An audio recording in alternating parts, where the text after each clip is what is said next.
Hello, I'm going on a little bicycle ride and I just want to explain something about my intensity level, because just like everybody else, I have only so many words, I only have so much to say, yeah, I only have a memory which contains the words that I'm speaking. And then there's also, of course, the circumstance in which I am finding myself at any given time, which determines or which contributes to what I'm able to remember, what I'm able to say. So there is always, you could say, an inherent limitation to what I'm saying. And of course, right now it is a beautiful day. It's still wonderful cool weather in the morning, and I really enjoy riding on my bicycle over the sidewalk here and making this video. I enjoy doing that. I enjoy talking with myself. So that in and of itself, you know, the circumstance that I'm just describing gives me an opportunity to say certain things which I wouldn't be able to say if I was upset, if I was stressed, if I was fearful or depressed or whatever, you know. then I wouldn't be able to say these happy things, because my attention would be drawn, whether I know it or not, whether I accept it or not, whether I actually talk about it or not, my attention would be drawn to these negative experiences. And this is where the difference between disembodied language and embodied language is very, very clear. In the sense that whenever we are consciously or unconsciously, because we can of course be consciously drawn to negative experiences. However, most of our negative experiences are unconsciously experienced. And why they are unconscious experiences? Because we do not really talk about them properly. And so to talk about our unconscious or our mechanical, however you want to call that, you know, our automatic experiences, which are all negative, because they are negative because we do not really feel any control over them. And so here I'm riding my bicycle. I am, you could say, in control of my bicycle. And if I wouldn't be in control of my bicycle, that would be very bad, because I would crash my bicycle. I would run against the curb or something, or I would fall down. Well, a similar thing is happening with language.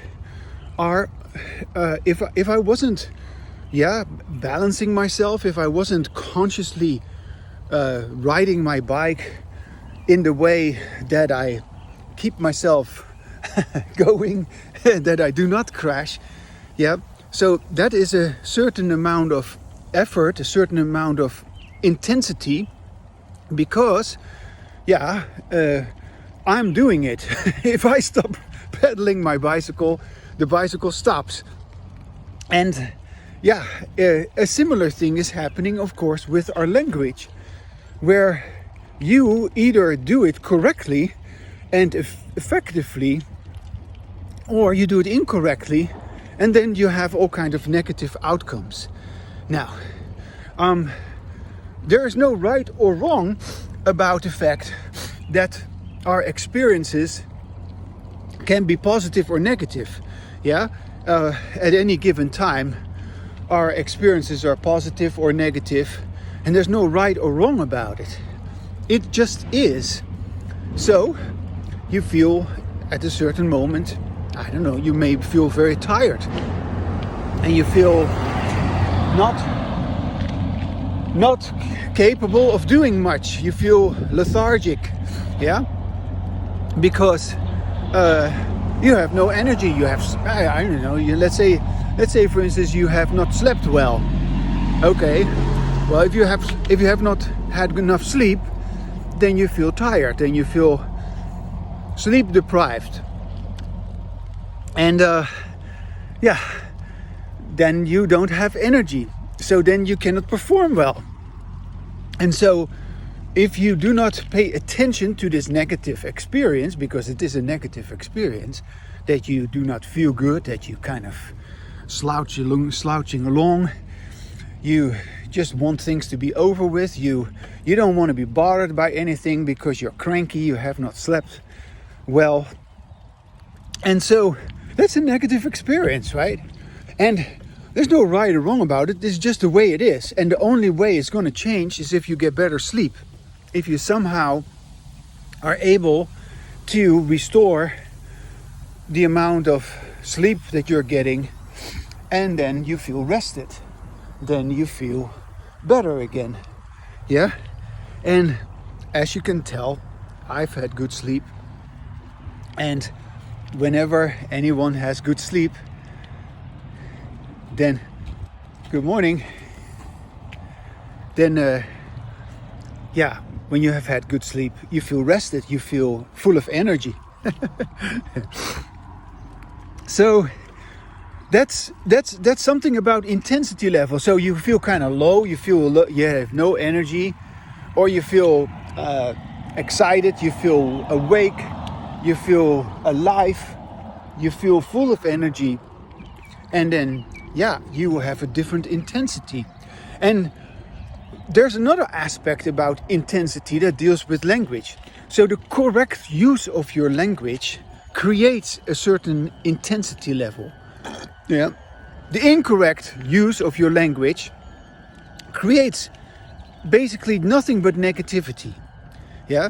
So when your language does not match with your behavior, then you are always expressing, whether you acknowledge this or not, you are expressing negative experiences. Because your experiences remain negative as long as you express them incorrectly. This is another thing which we have never really talked about. That, I repeat, your experiences, they continue to be negative as long as you do not express them correctly. Yeah. And with correct expression, of course, I mean that you express it in your own words in the way that is satisfying to you, in the way that it makes sense to you, in the way that you feel good about it, that you have said something. Hello, good morning. That you say something which you feel good about. Yeah. Do you see? It is about positivity. Saying it in the way that you want to say it, and it has nothing to do with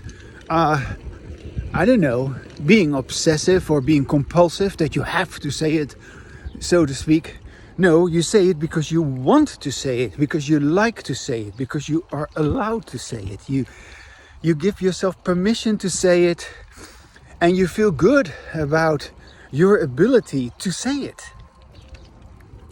Now, so correct use of language always results in positive emotions, and incorrect use of language results in negative emotions. And if you look at all these negative feelings that people are having, nobody even seems to realize that it all has to do with the ineffective use of language. No, we believe that it has all kinds of other causes. Well, we've never looked at this cause. The fact that, for instance, you do not listen to yourself in disembodied language makes you use your language ineffectively.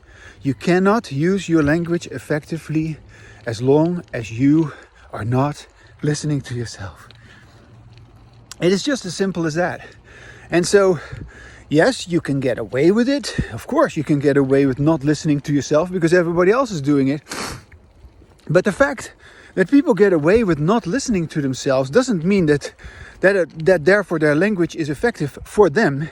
Yeah, it may be possible for them to achieve all sorts of things, and obviously they do. They keep going with all kinds of causes, and they are endlessly involved in this and in that. But the bottom line is they are not happy. The bottom line is they remain negative about themselves. They can never be as positive as this, what I'm showing you here. Yeah? This positive intensity, which of course is also sometimes resulting in a strong reaction when this, I don't know, when I have been in plenty of circumstances in which people have put me down, people have judged me, people have rejected me. Oh, it happens all the time. I'm the only one in the world, it seems, who has embodied language. Yeah, I know actually of only 2 people who have embodied language, who I can really with certainty say, yeah, that they have embodied language. And it's my wife, my dear wife Bonnie, with whom I'm married, happily married, and my dear Dutch friend Annemiek, yeah, with whom I have almost weekly conversations, and with whom I explore the embodied language and especially enjoy. And we are both always delighted to be able to have embodied language with each other. Just gotta stop here for a second. So yeah, there is a lot to this, and I want to bring it back again to this intensity level, because when I get pissed, when I get angry, or when I get disappointed, something has happened. People have, for the 5th millionth time, rejected me, or they have again mistreated me, disrespected me. What I'm talking about here, and I hope you are now able to somewhat comprehend, what I'm talking about here cannot be respected by anyone with disembodied language. So basically, just because I'm having this, I am permanently disrespected by everyone who has disembodied language. That's just the nature of what this is about. And so I'm permanently on the receiving end if I'm not careful, because of course it is my own awareness which sort of makes me navigate, just like I can ride my bicycle like this, and and I can swerve around if something is on the road, I don't know, a rock or something, or a piece of crap. I don't drive over it. In the same way, I can also, of course, avoid or recognize whatever negativity people have and not be affected by that. Yeah. And so that's what I've gotten very good at. Good morning. Morning.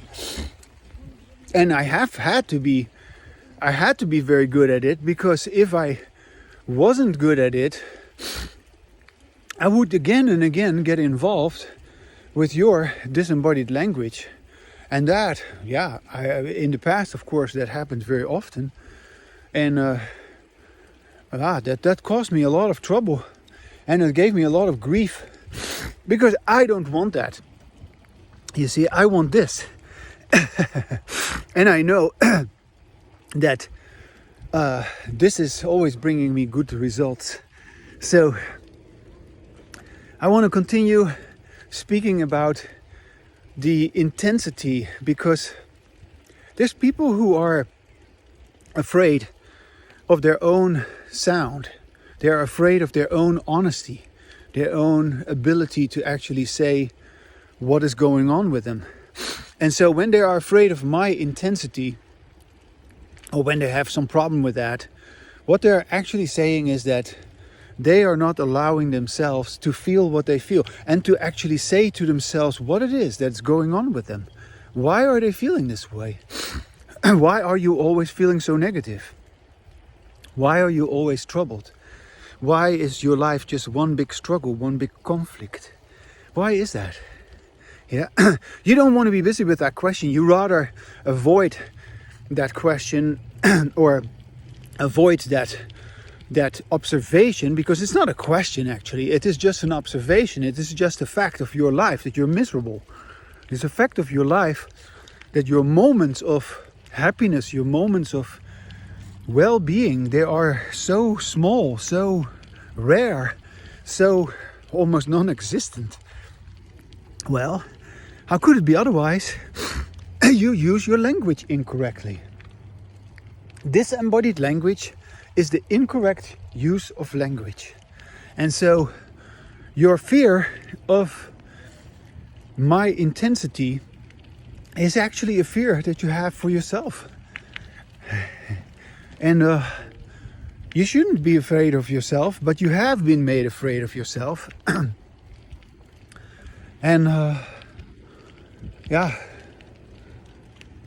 that is because you do not listen to yourself. So you will get more and more afraid the longer you do not listen to yourself. And once you begin to listen to yourself, you realize like, wow. So for all this time that I was feeling so crappy, for all these years that I was having such problems, for all these years that I was repeating the same mistakes, re-traumatizing myself basically with my own habit, because all of that happens because you do not listen to yourself. And then once you listen to yourself, you realize like, wow, so all of that can be stopped just by listening to myself. And so it only got worse because you were not listening to yourself, and the problems seemed to pile up, seemed to be insurmountable. You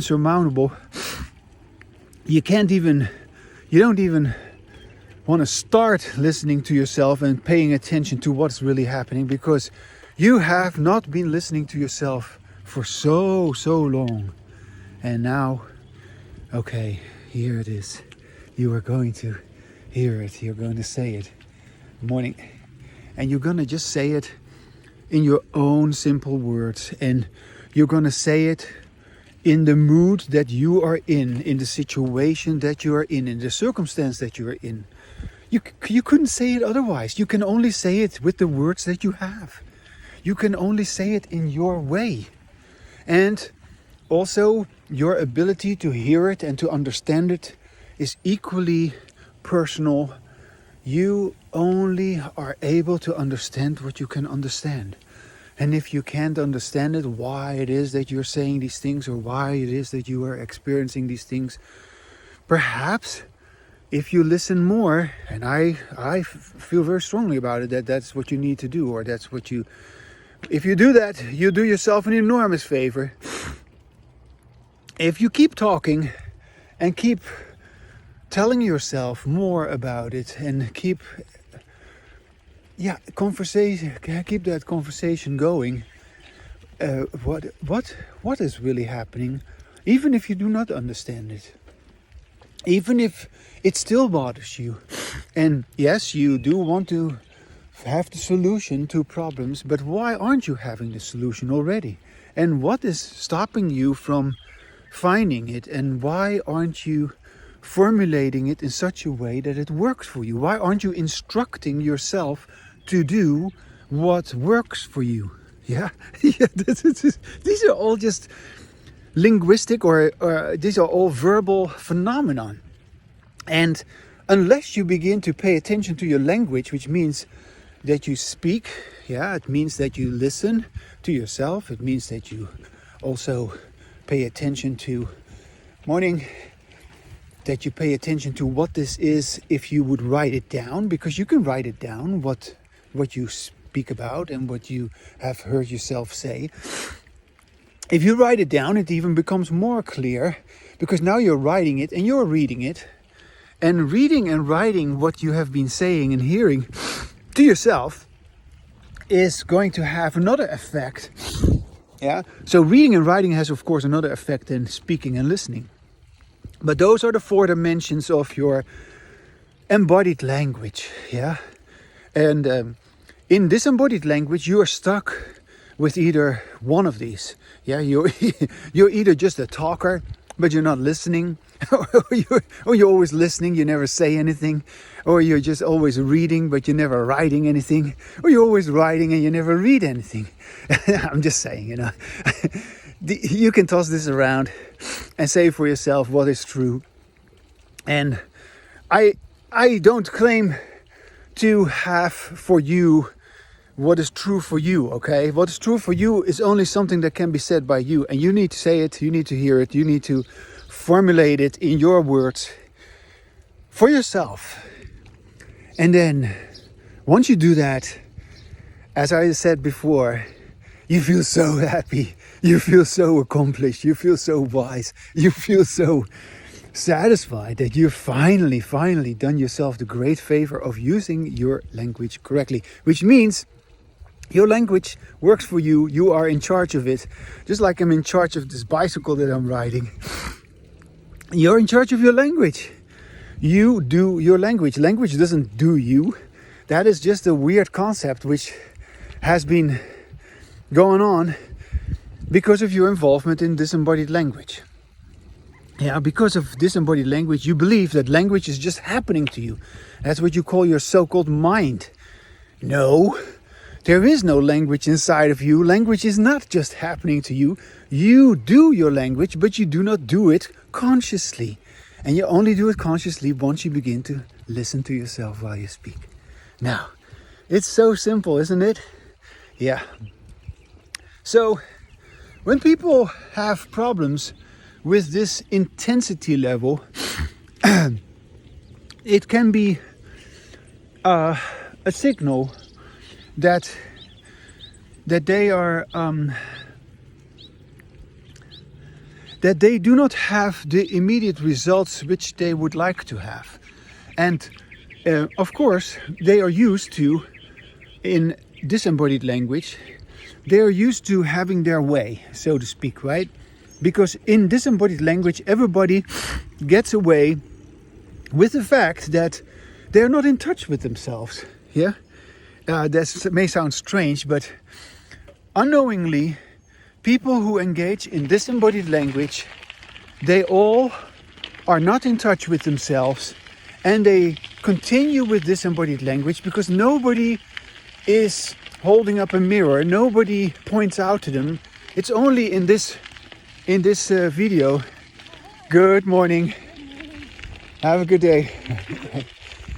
It's only in this video that you can begin to recognize that, wow, here's a person who has embodied language and who actually says something which is true. I am not listening to myself, and that is why I am feeling all this negativity, and that's why I immediately want to turn it off or something like that here, because it is too much. It is too much to actually admit that I am never in touch with myself and that I'm continuously getting away with it. And that I'm used to this. That's my habit. It's my conditioning. And so, yeah. So when it comes to this intensity that we're talking about, you reject the truth of this. And you reject it by calling it too intense. No, it's not too intense. If you just look at me, if you just feel what I'm saying, you cannot deny that I am having the time of my life just riding my bicycle on this gravel here. I'm riding here along this beautiful place here. And it's just a beautiful, cool morning. The sun has just gone. The sun just went up over the hills, and in a little while it probably warms up again. But right now it is still so nice and cool. But anyway, There's nothing wrong with my intensity. And so the fact that you have never, you could say, accepted me, but because that's another aspect of this, that when you have judgments, oh, this is too intense, then you do not accept me. You basically reject me, and you have rejected embodied language your whole life. That's why you're not having it. So if you want to turn it around, you have to say, okay, well, I'm not forcing you to listen to this, but if you want to get rid of your judgment, then you gotta sort of just let yourself know, okay, that judgment was wrong, because there's nothing wrong with this intensity. There's actually, it is quite beautiful that you can have this clarity, that you can have this honesty, yeah, that you can have this positivity with your language. And yeah, it is not just my possession in the sense that I claim to be the only one who's capable of having this. No, of course, everybody can have this. And everybody should, in my opinion, be having this. But you are not having it because you don't listen to yourself. Yeah? And so, and yes, that is a very personal issue in the sense that it is all up to you. On the other hand, it is not a personal issue if you consider the fact that everybody else is doing the same thing. So, yeah, that's how we have been conditioned. And so, if you would begin to listen to yourself, you would realize, like, wow, so I'm going against my own conditioning? Yes. And you're going against the conditioning of all of mankind. Wow, that is quite something. And yeah, I guess there is some intensity involved in that, because that is what freedom is about. There is no such thing as freedom without going against the conditioning that you have endured, that you have survived, that you have been suffering from, because you have been suffering tremendously from this conditioning history in which you never listened to yourself. So, wow. So, talking about intensity here, you have been experiencing this negative intensity forever. And you are so used to it that you just have acknowledged, well, I guess that's just the way life is. And so you've basically just given up on yourself, that you cannot be free and have this positivity. Well, I'm here to tell you that although you have given up, maybe when you hear this, maybe this intensity will actually stimulate you to sort of pick it up where you left it. And this is another very, very interesting point. That yes, you have had this, of course you've had this. You have perhaps had moments in which you felt really good and you could feel like you are kind of in touch with yourself and you were kind of in control of your language. And so, when was that? Or when did you lose touch with yourself? And of course, strictly speaking, and I know that I can be very direct about these matters, but strictly speaking, of course, you have never had any ongoing, deliberate, skillful, embodied language. You never experienced that because you did not know that it had to do with listening to yourself while you speak. So you've never had this continuation of this use of language which is effective for you and which is really making you more and more happy. Yeah, because that's another aspect of this, that it doesn't only make you happy, it makes you more and more happy. You just keep getting happier. You just keep being more, more, not so much more, but it is really like as you continue to be happy, there's this whole history of happiness that you are that you are now drawing from, instead of the history of misery that you have with your disembodied language. Do you see what I'm saying? And so the longer you have embodied language, the more you have, so to speak, because you draw on that history. Your history will determine your future. And so you change your history of conditioning by another. Yeah, you accumulatively have these experiences of embodied language, and then, wow, all of a sudden you are able to deal with things differently because you have that history to be able to do that. And all of it is part of conditioning. So where did you leave it? And I assume that this is where everything already goes very, very wrong. It already happens very early on. As children, we learn to speak, and we get a lot of reinforcement for our speech, for our language when we are young. But very soon, this reinforcement is no longer there. To the contrary, once kids become really very verbal, they call that actually the terrible twos. Maybe you've heard about it, the terrible twos. That's when there's some sort of an explosion of language in children, when they suddenly realize that they can manipulate their environment with their language, and they suddenly take great pride in that, and they enjoy doing that. And so then it's not so nice. Then people easily get tired with children and easily start becoming punitive, that children need to listen or children need to not talk all the time. And then you also begin to go to school. You begin to go to for the toddlers, and in class you are socialized into behaviors which are group behavior, obviously. And the group behavior is sort of just putting a damper on the individual behavior, and the delight that we can feel with our own language. And so that is unfortunately a very common thing in our history. Excuse me. Oops. Yeah, right. And so, good morning. And so,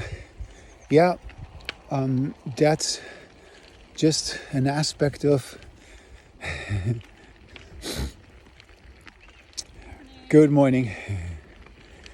Beautiful dogs. Hi. That's an aspect of our language that has a long-term effect.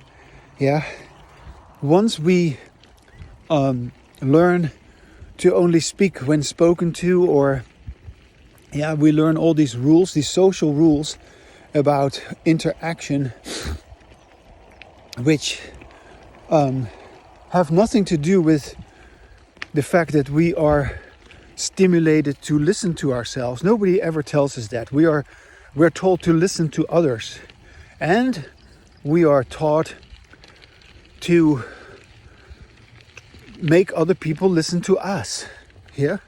So listening means listening to somebody else. Listening does not mean listening to yourself. Now, there you have it. You're not listening to yourself since you became verbal, basically. And so this is another aspect about this intensity level. So if you begin to listen to yourself, you fall into an experience of silence, into an experience of well-being, into an immediate, almost shocking experience of happiness and joy and energy and delight. Why is that? Well, you are turning the corner on your disembodied language. You're stepping out of your disembodied language, and you are turning the corner on your own history of conditioning, which is a huge thing. And more importantly, although you are verbal, with your own words, although you express yourself with the words that you have and with the abilities that you have, you only have so many words, and you can only say it in so many ways. But you are totally okay with that because you are listening to yourself.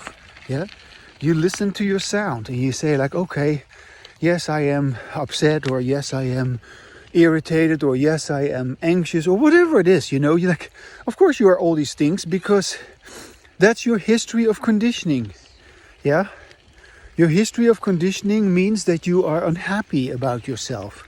Your history of conditioning has determined that you couldn't be in touch with yourself, and so you are confused about who you are. And you have all these questions which never seem to get answered no matter what you do. Okay, and you say this to yourself, and you continue to talk about that with yourself. And strangely enough, as you do this, as you listen to yourself, again and again, you come into a feeling of, awareness about yourself, where it almost seems as if words do not matter. And that is a reference to your pre-verbal state. The state which you had as a child before you began to use language. So the silence that you feel, the sudden shocking sense of well-being, which is almost like, it's almost impossible to express this with words, because how do you express this? That you all of a sudden feel so good. That you all of a sudden feel so good about yourself. When 2 seconds ago you were feeling terrible, you were feeling stressed out, and all of a sudden it is all gone. All of a sudden you are clean again, you are fresh again. All of a sudden you are you again. And you almost cannot believe it, that this is possible.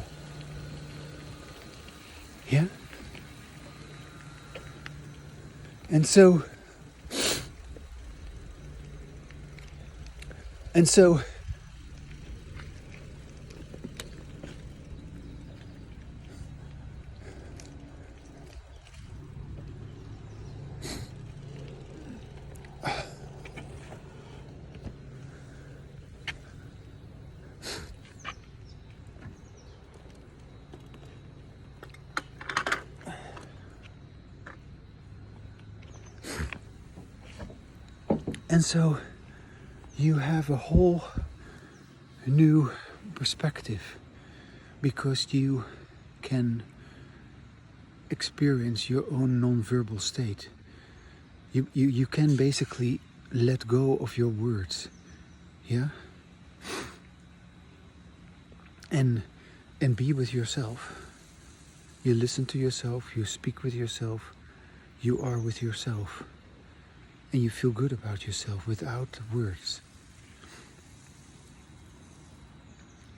Now that's an intensity that you have almost feared to be without words in disembodied language. And here you are, giving yourself this opportunity to be without words with your embodied language. Your embodied language takes you beyond words into your non-verbal experience, your pre-verbal experience.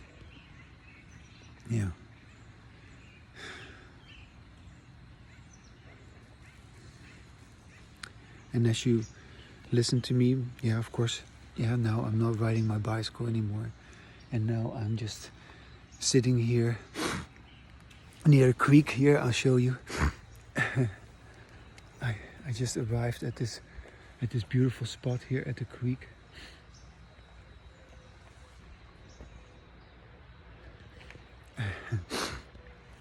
And now you can also feel that, the activity of the bicycle riding is temporarily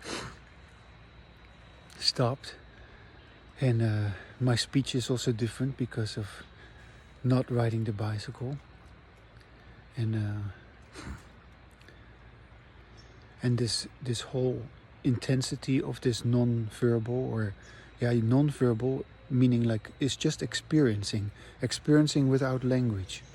Yeah, it is the how of what you say. Yeah, you hear how I say it. That's the non-verbal.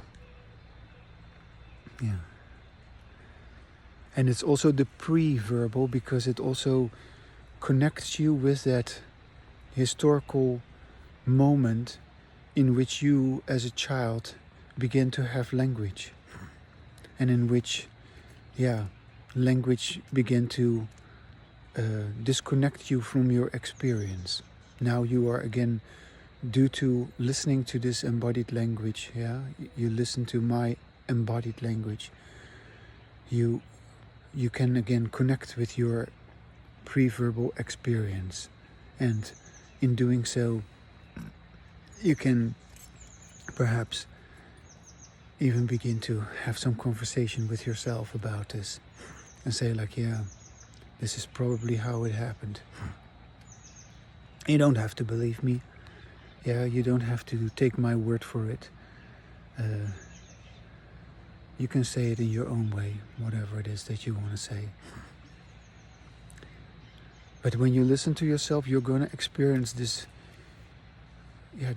sense of well-being that comes from experiencing your sound, your own experience.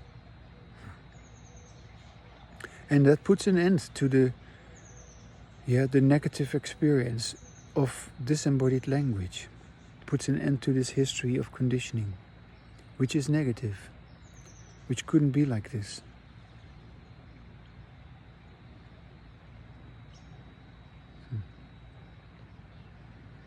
Now, I hope you will not again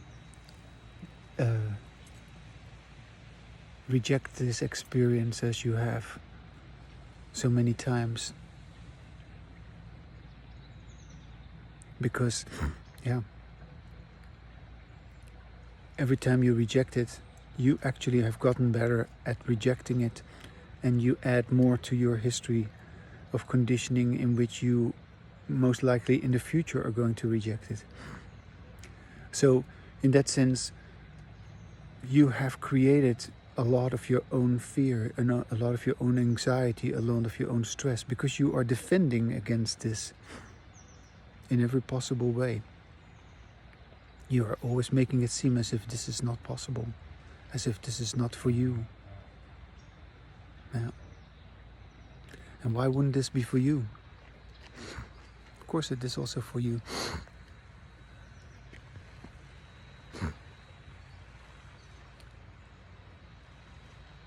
But you